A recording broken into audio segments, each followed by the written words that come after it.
everybody. I wanted to talk to you about Jaws 3D, directed by Joe Elves, which I think is the production designer in Jaws, was the production designer in Jaws 1 and 2, I believe. And it's written by Peter Benchley, the original writer of the first book, of the first Jaws book. It's with Dennis Quaid, Mike Brody, Bess Armstrong. It's Catherine Morgan. Catherine Morgan is the girlfriend slash wife. I'm not really sure. Simon now I have to see what his name is. McConaughey. He's Philip Fitzroyce, who is this photographic known guy who takes these oceanographic pictures of animals at sea. And then of course we got Louis Gossett Jr., who's Calvin Bouchard, and he's the owner of SeaWorld, the park. This takes place at SeaWorld. Now what happens is that a gate wasn't closed right by an incompetent worker and a shark got in. Now the of course the guy had to fix it up again. He went at night, and what happened was that he got attacked.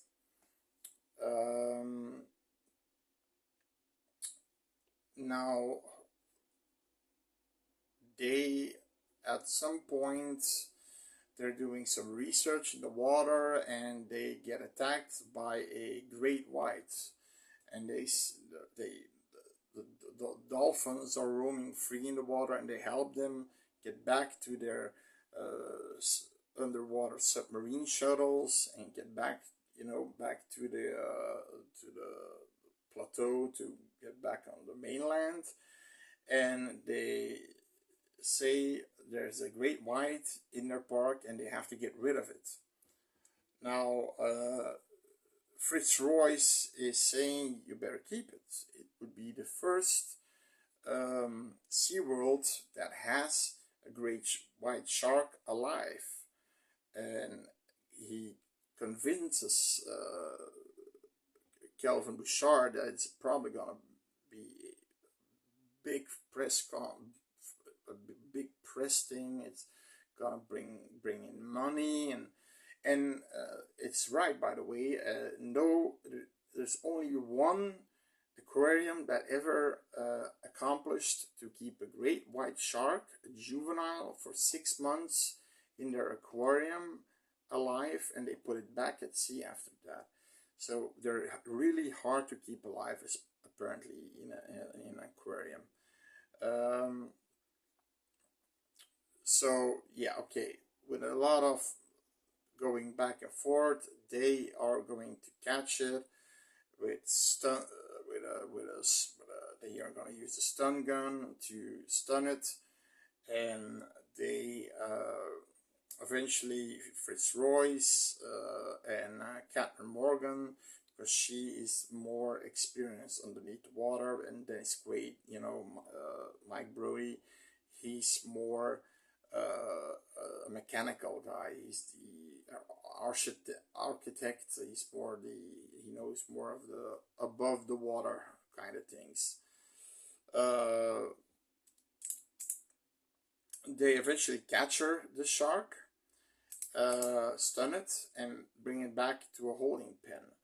Now Bouchard wants the shark immediately in a public aquarium, and of course what happens, it dies, and there goes their one shot.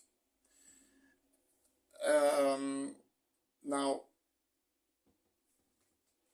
Sean Brody is also in this movie. He comes to visit Mike Brody. So is it linked to the first and the second movie? Yes and no. It's two Brodies, but Jaws 4 is linked more to 1 and 2 than this movie. This one is more of a standalone movie almost. you can easily make this guy Mike McCormick and Sean McCormick or something, because they don't mention their father. I think there is one moment that Mike says my dad had when his wife slash girlfriend wanted to go in the water in the first time to catch the shark and stun it. He said, "You really want to do this? My father had experience with these sharks. They're really dangerous." That's the only moment when he references the first movies. So yeah, it's a sequel, but complete Jaws 4 is completely different. So yeah, I'm not sure it's complete. It's more a movie on its own about a shark. Yeah, in my opinion, it is a sequel, a minimal sequel, but very minimal, very minimal. You got the Brodies, you've got that line that I just said, and that's it. And nothing else is mentioned about Martin Brody and Amity Island and things like that. So what happens then? They find the body of this mechanic who was fixing the gates, and apparently Kathleen Morgan investigates it and says that those bite radius, like Hooper said in the first one, doesn't compare the bite radius to the shark they catched. It was from a shark of, and that's a little bit crazy, of at least 11 meters in length, so it's like 50 feet long. That's like if you've seen the movie The Meg, it's like a megalodon. Okay, there's never been a great white that's so big, but okay. They say apparently that mother shark came in the Sea World, and she delivered a smaller shark in SeaWorld, which they catched and stunned, and mother shark is still in the SeaWorld complex. Now, of course, shit hits the fan, and everything goes awry, and people are getting attacked. The shark, there's this underwater tunnels, and the shark hits that, so there's a crack in the glass, and they have to be quarantined, but they don't have a lot of air. And what happens is they have to seal the tunnel with sealing it with a, what you call it, so such a laser with a can't come the name out. It's just sealing material, and what happens is the shark is coming after them. Now they go to the main monitory complex, which is underwater. There's Calvin Bouchard, his nephew, another lady, and they Brody, Mike Brody, and Catherine Morgan come in that the main it's the main hub, so they can keep watch over the entire water area. They see the shark coming towards them, and this is what I mean with the 3D thing. The shark doesn't really move. It goes like this, and just like this, and it doesn't do like this, but it does this, and it attacks and breaks the water, killing Bouchard's nephew. If you got, it looks like they only had a head. They made a head, but previously that they said there's a bigger shark. Fritz Royce wants to go again in the water to take pictures, but he has these Mills bombs, which are basically grenades, and he and his assistant want to catch it, and they want to lure it in a pen so that it can't get out. But the problem is the shark he blocks Fritz Royce and bite he what do you have to say? He's swollen in the shark's jaws, but he's not bitten. He's actually crushed by the shark, by him biting. He's not bitten. He's in the jaw, in the shark's mouth. You know, and like I said, when he eventually hits the command center, um, Mike Brody sees Fritz Royce still in the stuck in the jaws, you know, jaw in the shark's body. Here you hanging like there with a Mills bomb in his hand. He takes a hook and picks out a pin, gets out of there, and the shark explodes. So that's how the shark ends. The 3D doesn't do it for me. It actually makes it more corny and cheesy, and I'm not sure it doesn't do it for me. And it looks like they only had a head of the shark, a real head. So a practical shark. They only had the head of the shark to have that scene where Fritz Royce is captured in the jaws, in the shark's jaws, but he's, like I said, not bitten but crushed to death because of the fact that he's doing this, the shark.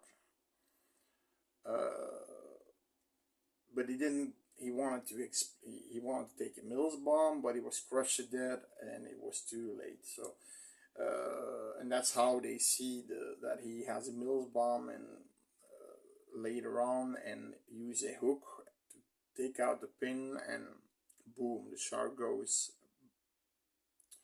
He basically dies the same way in the first shot, and then you see the pieces of the jaws coming at the screen, and this is then when you have a 3D glass, the pieces of jaws are coming at you.